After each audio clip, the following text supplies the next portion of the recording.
Wie gefällt Ihnen der Presseball?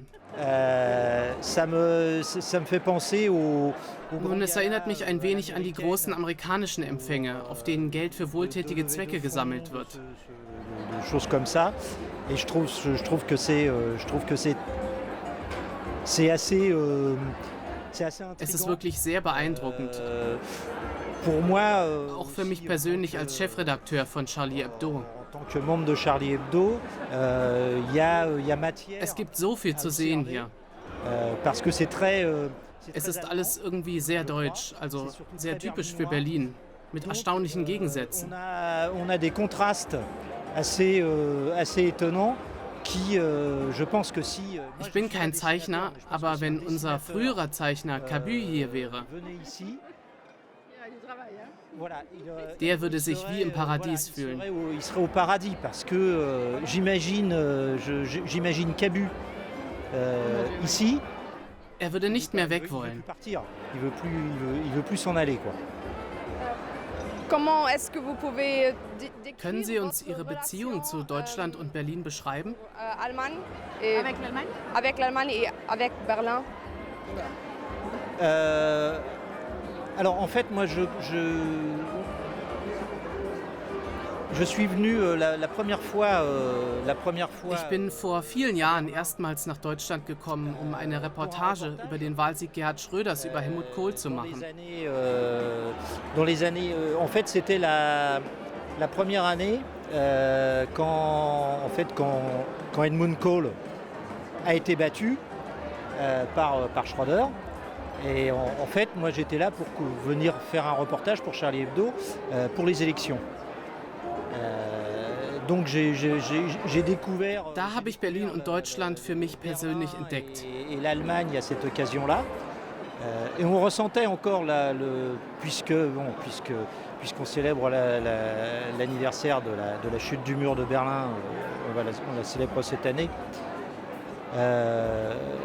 On sentait encore Man spürte damals noch sehr die Last der Geschichte, die Last der Zerstörung.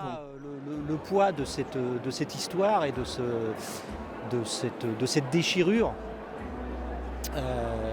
J'ai en mémoire, notamment, on était allé faire un micro-trottoir à. Wir waren an der Grenze zu Polen in Frankfurt-Oder, weil es dort ein Problem mit Neonazis gab. Il y avait eu des problèmes avec des skinheads et des militants d'extrême droite. Non, c'était vraiment à la frontière, pratiquement à la frontière polonaise. Ah oui. C'est sur l'Oder, Francfort-sur-Oder. Si, à Francfort, carrément. À Francfort-sur-Oder. Et en fait, j'ai le souvenir où on s'était retrouvés en fait en banlieue, dans une espèce de kermesse. Wir fanden uns in einem Vorort der Stadt auf einer Kirmes wieder und dachten, wir hätten das Stadtzentrum gefunden. Alors que c'était pas du tout le cas. Alors que c'était pas du tout le cas. Et on était en plein dans une kermesse. Das war wirklich eine Karikatur einer deutschen Kirmes. Presque une caricature de kermesse allemande. Et j'ai eu l'impression en fait que tous les gens qui étaient là. Es kam mir so vor, als ob alle Leute zwanghaft versuchten, diese typisch deutsche Identität wiederzugeben. Presque folklorique. Oui, oui. Allemande. Et bon, Das hat mich wirklich sehr beeindruckt. Ça m'avait frappé. Et puis après, je suis revenu. Ich bin dann seitdem mehrfach nach Deutschland und nach Berlin gekommen. Depuis 2015 pour répondre à des médias, Enfin, comment voyez-vous Wie la- beurteilen Sie à die l'horizon Beziehung zwischen Frankreich und relations Deutschland, franco-allemandes? gerade im Hinblick auf Europa? ça. Par rapport à l'Europe, hein. Oui, je comprends bien. Moi, je suis pas très optimiste. Ich bin leider nicht sehr optimistisch, was die Zukunft der EU angeht. Sur l'avenir, malheureusement, de l'Union européenne. Ça m'attriste parce Das macht mich traurig, weil es doch eine sehr wichtige Sache ist. Essentiel. d'essentiel. Ça a permis. Die EU hat diesen Kontinent, der sich im 20. Jahrhundert fast selbst zerstört hat, ermöglicht, seine Einheit wiederzufinden. Pendant la première moitié du XXe siècle, de se retrouver et de retrouver une unité Que l'Union européenne aujourd'hui, il y a un tas de choses. Es gäbe dazu so viel zu sagen. Évidemment. Mais qu'en Europe, on ait des... Aber ich glaube, die kommende Europawahl wird furchtbar sein.